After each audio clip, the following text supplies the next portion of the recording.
हर. आज आमचा नर्मदी पायी परिक्रमेचा 60वा दिवस आहे. 60वा. आज आमच्या परिक्रमेला 2 महिने पूर्ण झाले आहेत.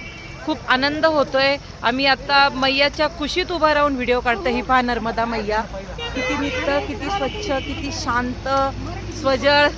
खूप छान वाटतंय, खूप आनंद होतोय. मैयाने सुखरूपपणे निर्विघ्नपणे 2 महिने पूर्ण म्हणजे परिक्रमा पूर्ण करून घेतली. आता पुढचा प्रवासही मैयाच्या कृपेने खूप छान होणार आहे. खूप छान. आणि मैयाच्या कुशीत आला ना एक वेगळाच आनंद असतो. जसं लेकरू आईच्या कुशीत असतं. ही माझी मैया आहे. मी माझ्या मैयाच्या नर्मदा मैयाच्या कुशीत आहे. हा, हे पहा नर्मदा मैयाच्या कुशीत खूप खूप वेगळाच आनंद भेटतोय. म्हणजे सर्व थकवा दूर होतो. सर्व आपला अंगातला काही थकवा असतो ना, आपण चाललेला, आपले जे हातपाय दुखतात, सर्व हे पहा.